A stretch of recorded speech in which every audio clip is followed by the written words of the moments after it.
President Trump keeping another campaign promise after the president vowed to, quote, do a big number on the Dodd-Frank Act. House lawmakers have voted in favor of a bipartisan Senate bill easing financial regulations signed into law by President Obama back in 2010. Senior White House officials say that they hope to get the bill to the president's desk by Memorial Day. Joining me right now is House Financial Services Committee Chairman, Texas Congressman Jeb Hensarling. Congressman Hensarling, good to see you this morning. Thanks so much for joining us. No, good morning. Thanks for having me, Maria. What will change under this new legislation? Well, what's going to happen is there's going to be a whole lot more banks that will be able to make credit more available and less expensive because they are no longer suffering under the weight, load, complexity, and cost of the Dodd-Frank onslaught. So it's principally based to help a lot of regional banks and community banks and credit unions. But these are the financial institutions that tend to capitalize our entrepreneurs, our small businesses. And so it's a really big deal. It's the most pro-growth banking bill in probably a generation. I think you'd have to go back to 1999 to the signing of Graham-Leach-Bliley to find something comparable. So kudos to the United States Senate. As a House guy, we're always happy to see them do anything.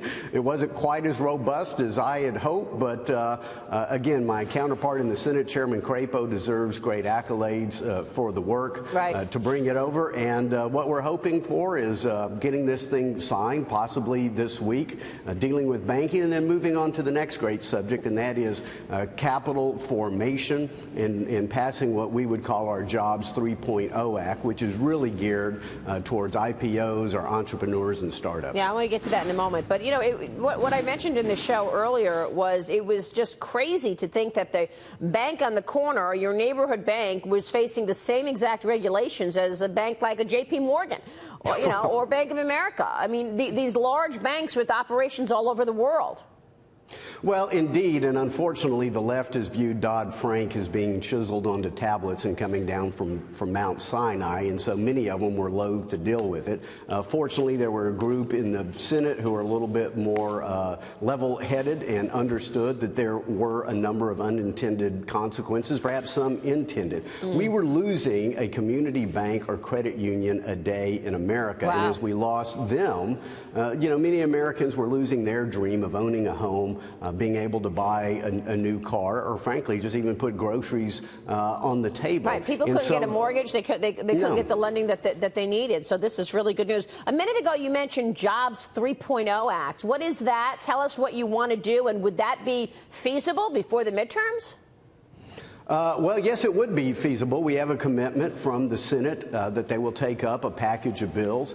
So, one, I'm very enthusiastic about what we did yesterday to pass S-2155, but there were a number of bills, bipartisan bills in the House, that did not receive action in the Senate, and many of which don't even touch Dodd-Frank. And so 2155, Maria, is mainly about the bank regulatory piece, but we have bills that have to do with small M&A brokers, that have to do with the Sarbanes-Oxley 404 on-ramp, that have to do with accredited investors. And again, what we're concerned about is where are the next Apple going to come from? Where's the next Yahoo going to come from? And so many of these institutions couldn't find that financing today. So Jobs 1.0 was actually signed into law by President Barack Obama, who said it was the first step on a journey to break down barriers to capital formation for entrepreneurs. So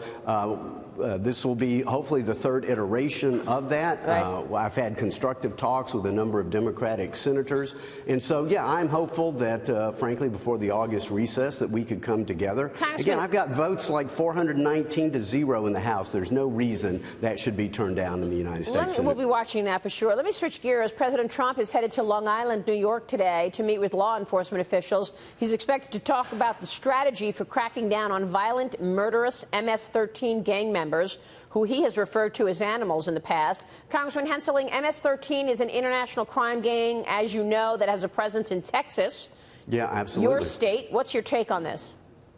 Well, I'm very glad that our president is doing this. I mean, it's one of the reasons that we have to have border security. I mean, a nation, unbridled, unchecked illegal immigration is a threat to national security, physical security, our economic security, and frankly, the rule of law. And so the president has been strong on this. And so I know throughout Texas and the Southwest, and frankly, throughout the nation, there have been victims of the MS-13 gang, and I applaud the leadership of the president in trying to do something about this. And again, it's one of the strong rationales. I know some people who come here illegally, they're good people, they're just trying to feed their families.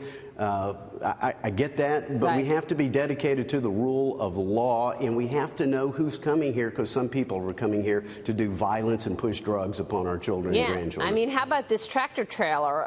Over 50 illegal immigrants were discovered in a tractor trailer overnight. They were driving through Texas. This is an 18-wheeler. It was stopped less than 50 miles from the Mexico border.